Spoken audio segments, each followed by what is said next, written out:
I want to tell you a little bit about Saroja. She earned her bachelor's degree with honors in food and nutrition at the University of Delhi in India. And she did a postgraduate diploma in dietetics and hospital food service. After her undergraduate degree, she actually took a 15-year break. She got married and she had 2 kids. She has 2 sons who are now in their 20s and moving on with their lives. And I mean, I admire her so much, because after 15 years, she decided to go back to school and to get a Ph.D., which is, I've got 2 kids, I'm telling you, that's amazing amount of work to do. She decided to go into the Ph.D. program at the University of Texas at Austin, and she received a Ph.D. in nutritional sciences from UT Austin. And then she went on to do postdoctoral work in genetic epidemiology at the Texas Biomedical Research Institute. And she came to us from there. So she moved from Texas Biomed to the Nutrition Research Institute. Her postdoctoral research has included several studies involving minority populations, such as Mexican Americans, American Indians, Western Alaska Natives, and Hispanic children. Her focus in all of these studies has been to understand the genetic and environmental influences on renal cardiovascular disease risk. Dr. Voruganti has published or has impressed more than 70 scholarly papers, and she has authored chapters in 2 books. She's also received the New Investigator Research Award from the Obesity Society in 2007. And we at the Nutrition Research Institute are very, very excited to have her. And just as an aside, she's a really nice person to work with. So without further ado, I'm going to let her come on up to the podium and talk to you a little bit about uric acid.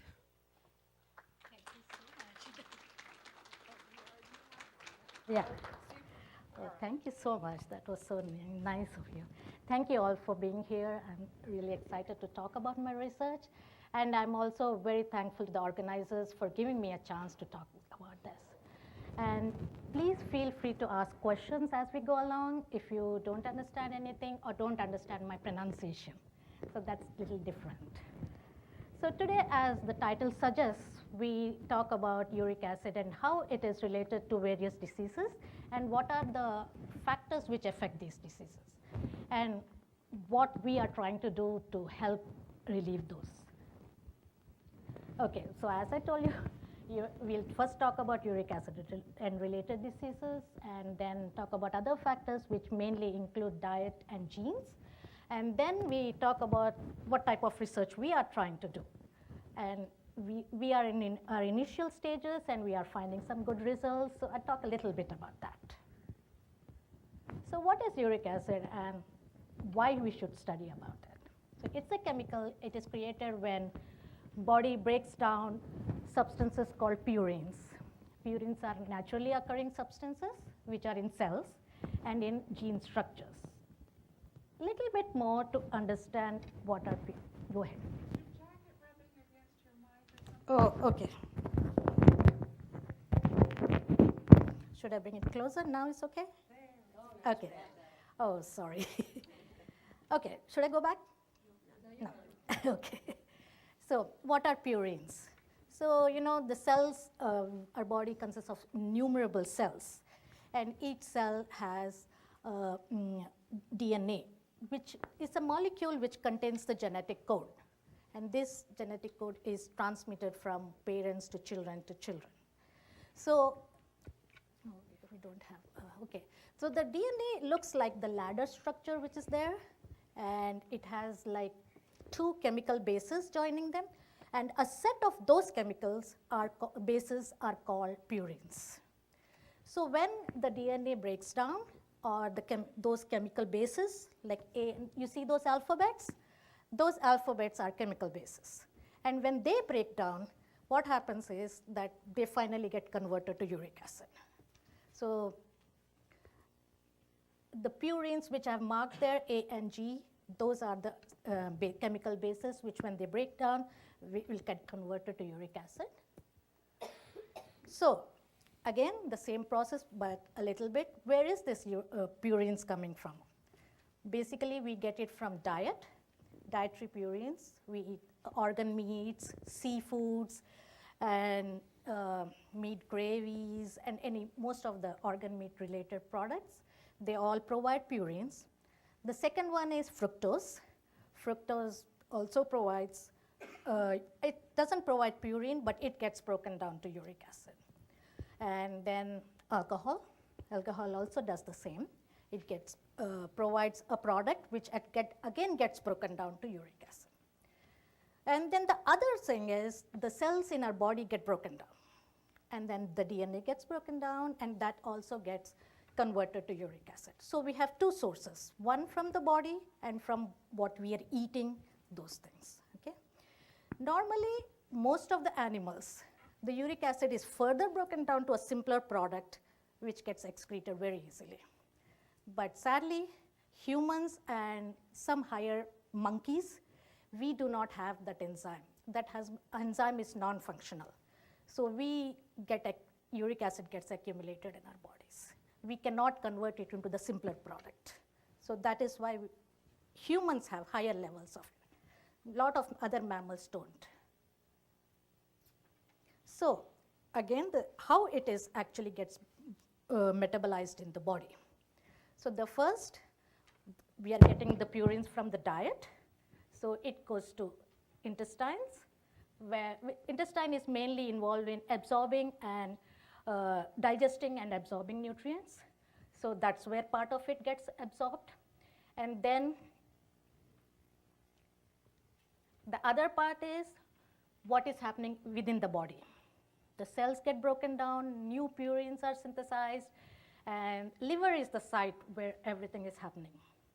So from intestine, whatever is left off, that uric acid goes to liver. From body cells, when they're broken down, they go to liver. And from muscles, they also go to liver. In liver, the purines all get processed, and it goes into the blood. So finally, kidney is the organ which is actually excreting it in urine. So this uric acid in blood finally goes to the kidney. And there are a lot of processes going on, and finally it gets excreted. So what happens with uric acid is, out of the uric acid, whatever is excreted, 90% is again reabsorbed by the body. So only 10% is actually getting excreted in urine. So imagine this as a faucet and a sink. So that water is uric acid. So most of it gets dissolved in blood. It travels to the kidneys, passes out in urine. So the water which is falling, that is the uric acid, the faucet, and it drains down. So what is happening? Either the drain closes down, or there is a problem with the excretion of the uric acid. Or, when it closes down, there's too much of uric acid in that, and it starts overflowing. When it gets overflowed, it gets saturated. It starts getting thickened, and then it forms crystals. That is when the problem starts. Let's say the drain is working fine, but you have too much uric acid coming from this faucet. So still, because the drain is so small, all of it is not excreted. So again, you have too much uric acid in your blood, and then it doesn't know where to go. It starts getting thickened, and then starts forming crystals. So that is the problem. So basically, what causes high uric acid level? Either you have too much being produced, either from diet or within the body, or somehow, or your kidneys are not able to excrete it properly. Then also, sometimes it's a combination of both. You can have a little bit of both. And then certain diseases, which I'll talk about a little bit, like obesity and diabetes and all, they can cause uric acid levels to go up. And then medications. Blood pressure medications, like diuretics, they generally, which cause more of water to be excreted, those can create problems. You can get dehydrated, and then it can cause problems. So why are we so worried about high uric acid levels? So in few decades before, it was considered to be a good, it's beneficial. In normal ranges, it's actually beneficial to us. It helps, it is an antioxidant, it helps our body. The only problem comes up when it goes above the limit. That's when it's a problem. So recently, the high uric acid levels, which is also called hyperuricemia, has been increasing a lot. Now almost like 1/5 of the US population has hyperuricemia. So what can they cause? Two of the main ones are gout and kidney stones. I'll talk more about them later, but gout is a very painful disease and it's very well known. And then kidney stones, and it is also thought to cause, but it's not, the studies are not definite, that it increases the risk for inflammation, blood pressure, high blood pressure, and then maybe kidney and heart disease. So what do all these folks have in common? Henry VIII, Leonardo da Vinci, Benjamin Franklin. Yeah, they all had gout. In fact, gout was known to be the disease of kings because only rich people, and they also thought that, okay, it is related to intelligence. People who have gout are more intelligent than others. But I always thought because they're rich, they don't do much physically active work, that's why they have gout. So, but the richness of food definitely counts. So it's a very painful and disabling form of arthritis. So what is happening is, I told you when too much of uric acid occurs in the blood, it starts getting thickening and forms crystals. So those crystals get embedded between the joints. That is when it creates problems. So if it just stays there and doesn't do anything, that's fine, but it doesn't do that. It gets swollen, it gets inflamed, and causes lots of problems. And when you get flares, it's so painful, and then you take some medication, and then you say, oh, I'm feeling fine. But your uric acid levels are still high. So it's not that you just treat when you have flares. So, but usually you will know that you have a gout problem until you have flare. Similarly, it starts in toes, basically, but it can spread to any other joints, like your fingers and all those things.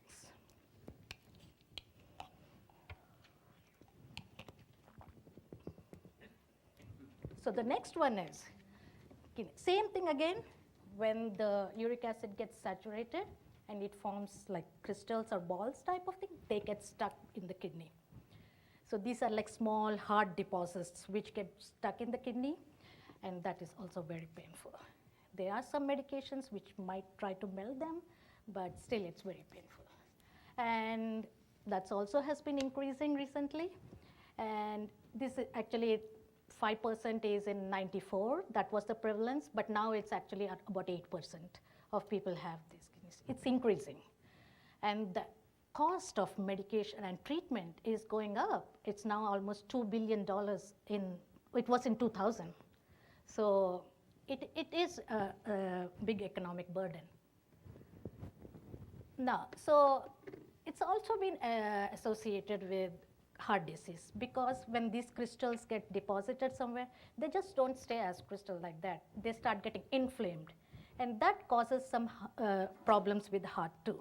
And as we all know, heart disease is the leading cause of death in the US in men and women, and also every year about 700,000 Americans have a heart attack, and 1 million die due to heart disease. So uric acid is not really a direct cause of it, but it definitely helps to increase the rate. Kidney. Because kidney usually excretes most of it, it bears the brunt of it actually. So what happens is, when there's too much uric acid, so the tubules of kidney, they start getting clogged. So that ends up having high blood pressure because it's not able to pass the blood. But on the other hand, if you have already hypertension, it's possible that it's not able to excrete the uric acid well, and then you end up having high uric acid levels. So it is like this hypertension before can cause high uric acid levels, or high uric acid levels can cause hypertension. So there is an interrelationship between them. So the other diseases, traits which have been associated are linked, but it's not clearly known why they have, is obesity. All obese individuals are, usually obese individuals contain high uric acid levels. We have been doing a study in Hispanic children, and it's in obese Hispanic children, and their uric acid level is actually double what it should be in adult men. And it's really sad, really high. So obesity can cause a problem. And the other thing is obesity also causes a little bit physical inactivity, and that is also related to uric acid. So it's a double-edged thing. And even type 2 diabetes, it's considered to have high uric acid levels. And preeclampsia, which is a complication of pregnancy, and which is related to kidney and disease and hypertension, that is also, yeah, go ahead.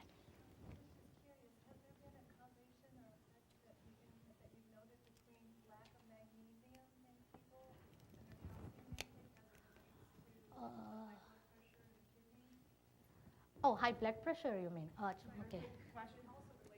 Oh, she says, have you seen a relationship between calcium and magnesium and high blood pressure? Is that?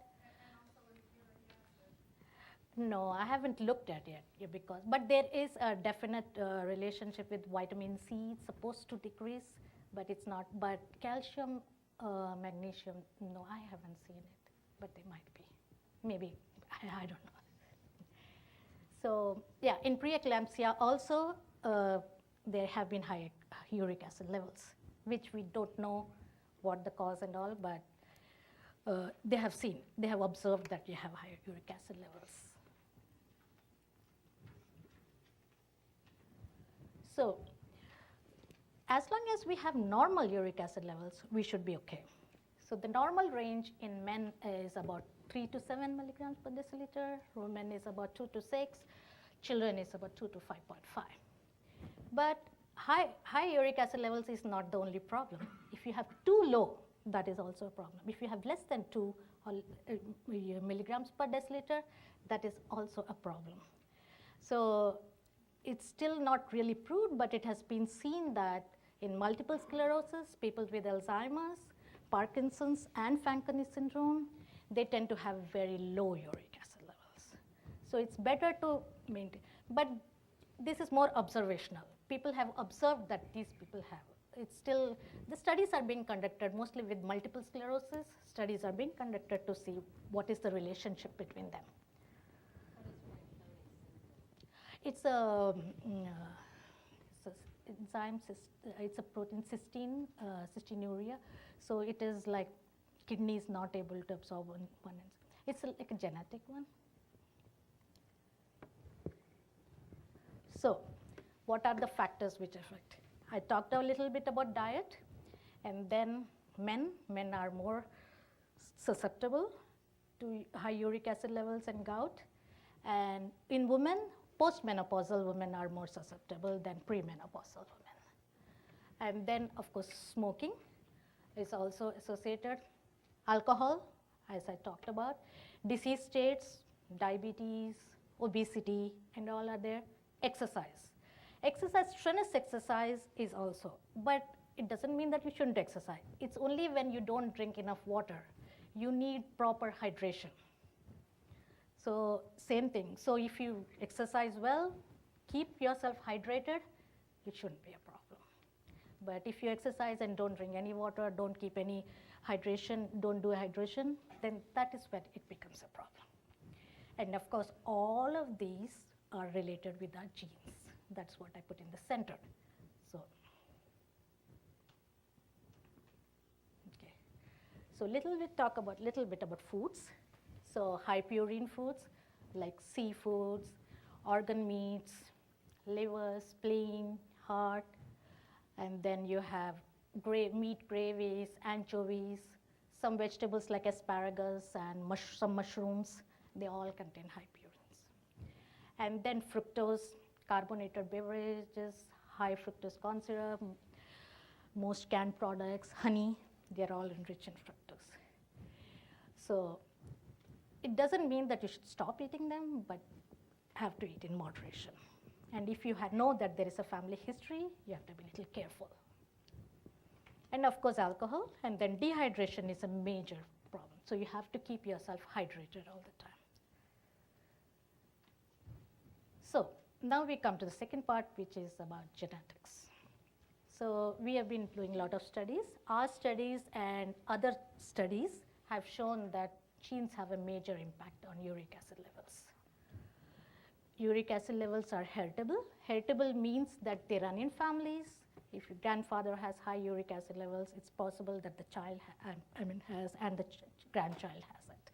So basically heritability means it's running in families. And linkage studies have found some chromosomal regions. I'll just talk about how the linkage study, what do I mean by linkage studies, okay? So there are so many genes. How do we search for those which are affecting our uric acid levels? It's like we know that what are the levels in the blood, and we have to find out the last one where we have those chemical bases, how they read. We have to know how they read, and it's like a big maze. So we have to narrow it down that there are so many genes. Which one is affecting this thing? So that's what we are trying to do. And those two, the ones which are written as A, T, C, T, T, G are chemical bases. And how they read is very important. So every person may have a different way of reading. Most of the people actually have same. Some people may have a little change in their alphabet.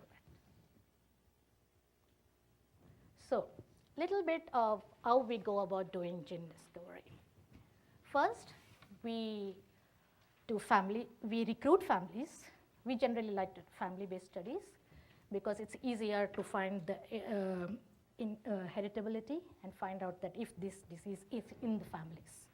So once we have recruited the families, we collect blood, we measure uric acid in the blood, and then we also extract DNA.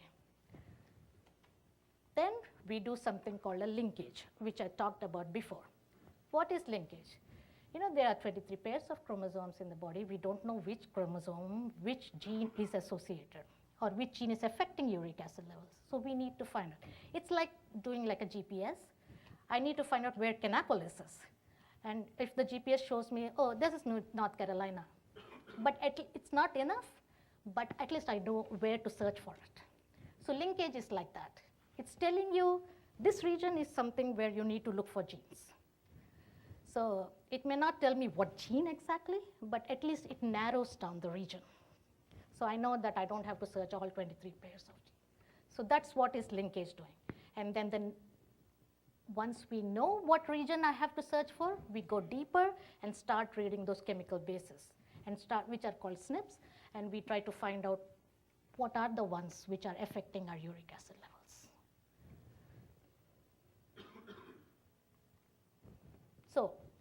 So the studies we conduct, what type of data do we need?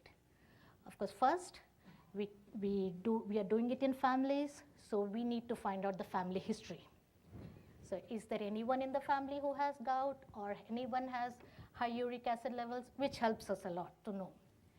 Second is we need to get blood to extract DNA. And also we need blood to find out what the uric acid levels are in blood. And of course, we need your dietary data, we need people and other data too, like body weight and all other things also. Go ahead. Do a blood panel on you at the doctor's office? Sorry, I can't hear. Would they do a blood panel on you at the doctor's office? Do they take that level? Or Lab does it. So what happens is, in the lab you can do uric acid. Yeah, they do. Do it routinely, or do you have to No, they used to do it one time, but now I think they're starting to do it again. In between, uric acid was considered a good one, so they didn't think that there was any problem with it. So they stopped doing it unless someone had a family history or someone is having experienced problems, then they would do it. Otherwise, they wouldn't do it. But now I think there is a lot of need to add it back to the panel. Usually you can do it in the panel. Where you do lipids and all, yeah, you can do it. So, little bit about our studies, what we have done, and then what we are finding and what we need to do more. So as I told you, we conduct mostly family-based population studies, and we're focusing mostly on minority population, underserved minority populations. Been these Mexican Americans, American Indians, Alaska Natives, especially from the western region, and Hispanic children. And all of these people have very high uric acid, like their prevalence ranges from 20 to 30%. So surprisingly, the Hispanic children, they are like 25% of them have high uric acid levels. So I talk a little bit about a couple of studies.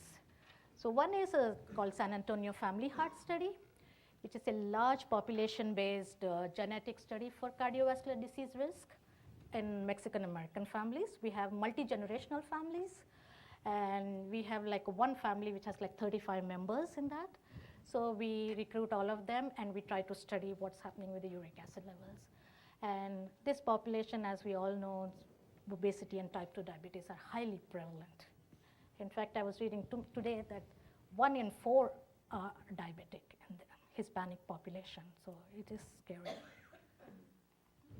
So again, this looks a little complicated, but the first part is where we are looking at the linkage. It's like the GPS I told you. So it points out this region on this chromosome is what you should be worried. And then the same thing, the second graph also basically shows the same.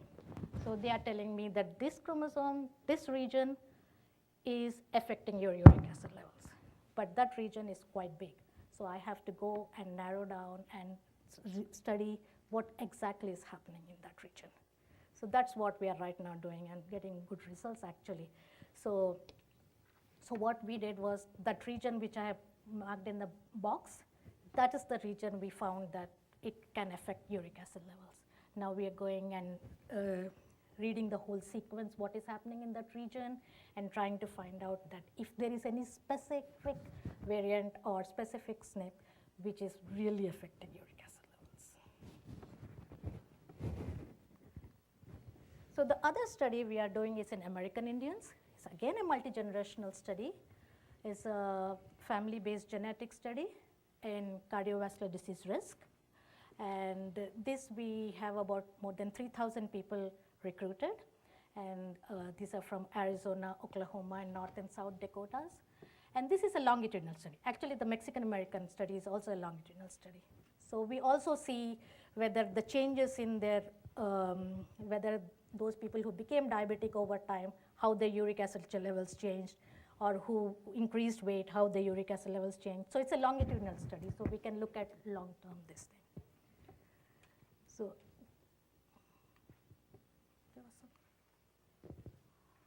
how do we go back? There was supposed to be one slide in between. Sorry, I had the results in one slide and it's just, it's not showing up. Okay. I don't know, I went back, there was supposed to be a slide in between these two. Yeah, that's the one. Where basically it shows that people with certain genotype, or what we call it, have higher uric acid levels, and we are finding that the other people may not have, with the same genotype, may not have high uric acid level. That's all it says basically. That, but I just wanted to show you. So far the studies we have done, we have found something called transporter genes, which have been associated. And what are these transporter genes? How are they important? Your transporters are like your pickup trucks or something. They, in the backside, you put uric acid, take it across the membrane, dump it there, go back, and get more. That's what the transporters are doing. They are transferring one molecule to the this basolateral membrane. This is the membrane of uric acid. Keep your hand away from the microphone. Oh, sorry. So this is like a membrane, and it's going, taking uric acid from here, dumping it here, then going back. That's what they do, transporters. They're transporting from. So what happens is, from blood, they're bringing the uric acid and putting within the membrane of kidney. And then they go back, and that's their work to do. The next set of transporters, their work is to take that uric acid and take it to the urine side. So basically, they are carrying the thing. So they bring it. So what happens is, any problem or anything with the transporter, the uric acid start accumulating there because there's no one to take it from there, right? It's also possible that if there is problem with one transporter, the other transporter might take over. They'll say, okay, I'll do it, or something like that. But that's what we are trying to study, that what happens, we need to, just one or two will not work because there are many transporters, all of them, their work is to transfer uric acid from blood to the kidney to the urine, and some of them get reabsorbed, goes back. So that is their work to do. So, but we need to find out whether these transporters are working properly. If it's a smooth flow of traffic, everything is going, no problem at all. The problem comes up when you have either a genetic makeup which is little different and then your transporters slow down, or either it gets accumulated in blood, or it gets accumulated within the membrane of kidney, or if urine it gets excreted, there is no problem. So that's what happens. So that's where kidney problems come up. If it's going normally, you are in normal range, everything is going fine, there is no problem. The transport works smoothly. Only when, so what we are trying to do is find out if these transporters, their sequence or whatever, is it okay, is it working? So for that we need to go and look at the whole genetic makeup of the transporter. So we have to look at all transporters and find out how they're working smoothly together and whether the whole transport system is working well. So that's what we are right now doing. So where does the nutrients come in? So it's also, not many studies have been done in uric acid though. In other things, they have shown that genes and nutrients or what we eat interact a lot to affect various levels. In uric acid, we don't have too many diets, even though diet is such an important part in uric acid, but still there have not been too many studies. So that's what we are trying to do. There was one study where they looked at gout patients. They gave them low purine diet, and they tried to see how well they respond to them. And then they found that according to what the genetic makeup was, some people responded, some people did not respond well. So that was the study. In our preliminary data, we are also finding that those with a certain genotype and protein or alcohol intake are responding, I have high uric acid levels. So we are trying to analyze it more to see what's happening there. But sadly, there's not many studies in that. As far as the alcohol intake, does it matter if it's beer, wine, or hard alcohol? Or? No, it doesn't matter. Any alcohol is fine. Any alcohol, okay. Yeah. Because some doctors say, drinking a glass of wine is good for you, yada, yada, yada. So. Yeah, wine does have some good factor, but in this case, no. So, what is our main aim of doing any type of research? The idea is to be able to treat or prevent a disease, right? So, the first step to do anything is if we can control it by diet and lifestyle, nothing like that. So that's why I named it as 1. That is our primary goal, that if we can do it. So let's say you can't, you have high uric acid levels. Then there are set of medications which is written as next to second, which is what they act on that part, and they try to see that uric acid is not formed at all. Okay? And the third and fourth one are they try to increase the excretion of uric acid so that we have maintained normal levels. And of course, the fifth one is you already have gout. So you have to do something to reduce the inflammation. But all of these are general. We need to find out something which is individual specific or genotype specific or a population specific. So all these have some side effects. Most of them are okay, most of them are well tolerated, but they do have some side effects. So basically, that's where our aim comes up. We want to do, yeah, go ahead. Why is number 3 crossed out? Just curiosity. Oh, it's not crossed out. That enzyme is non-functional in our, so that enzyme is crossed out, sorry. So they are trying to give that enzyme. The 3 is not crossed out.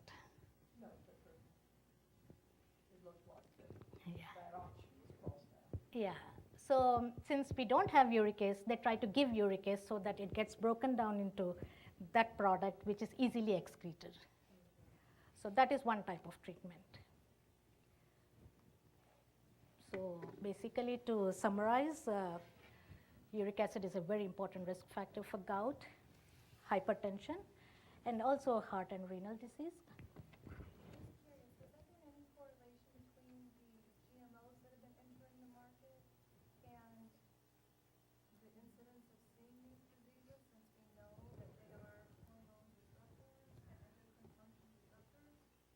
That's really a good question. Yeah, I don't know. But that's a good, oh, sorry. She says the GMOs which have been coming into the market, is there any correlation between that and uric acid level? I don't think anybody, but it's a good one, actually. It's a good point. Yeah. So, and we have seen that diet and genotypes influence the uric acid levels a lot. And of course, we have seen that ethnic disparities are clearly there. So what do we need to do, or what are our future directions of our research? First, to study the complete genetic makeup of uric acid transfers and try to see what's happening with the whole transport system and see if we can find out the mechanism of how it works. The second one, if we can come up with a plan which will be based on genotypes which will modify diet and lifestyle, not go to the medication yet, and then try to see if we can do something about these painful diseases. And the third, if we have to go to a treatment plan, can we have a treatment plan which is individual specific, or so that it can be well tailored for our genotypes? So that is our future direction. And I want to acknowledge everyone who helped me or help our group throughout the research. Thank you very much, and I'm open to questions.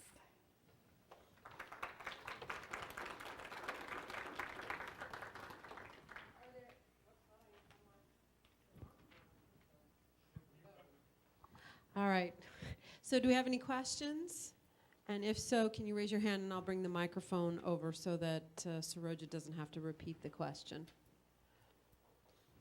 Ooh. No questions? No. Oh, I see a question. Yay. Oh, you do? Okay.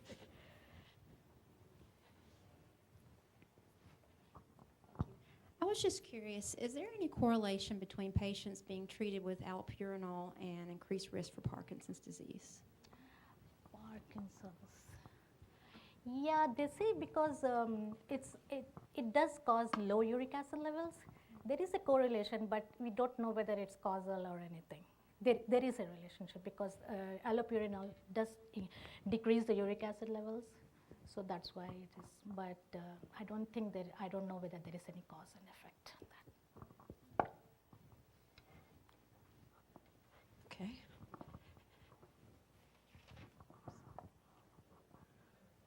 I have a pretty physical job every day. And I have a lot of people around me who have gout as well as I do. You hear different people talk about what works well for them and what doesn't. I take allopurinol every day. I do have a question in regard to colchicine. I know that Regard to me, colchicine, colchicine. when you yeah, have yeah, a I know flare, colchicine, yeah. it's Yeah. an immediate, I'll call it Yeah, it silver reduces the bullet to inflammation. fix the problem. Very old too. It was long, used a long time before allopurinol was. Is that right? So if you're on allopurinol, taking it daily, is colchicine something you can still take when the situation gets out of hand? In general, I can tell you what each of them do, but I can't really. Okay. Colchicine is more like reducing the inflammation which happens, and allopurinol is mostly like increasing the excretion of uric acid. I don't know whether you can. Recently take had a them lady in both our together. cafeteria and we got into a discussion. She said she has gout. And she said, oh, allopurinol doesn't do anything for me. Well, I discovered that she was taking, her pills were physically the same size as mine. Mine were 500 milligrams, I believe, every morning. Hers were 100 milligrams. So when someone says, well, gee, this works for me or this doesn't work for me, Yeah. you've really got, like in my circumstance, I'm a car doctor. I know how to diagnose cars. Oh. It's a similar situation. What are the symptoms and what are the remedies? Yeah. Well, there's a big difference between putting 1 quart of oil into an engine versus 5 quarts of oil. She was putting much less allopurinol in her body and hoping for results. So she said, well, it does nothing for me. I need to step on to a higher level medication. And also individual specific is also there. I mean, every individual responds to differently. Exactly, as you pointed out. So that's why. Good deal. Thank you.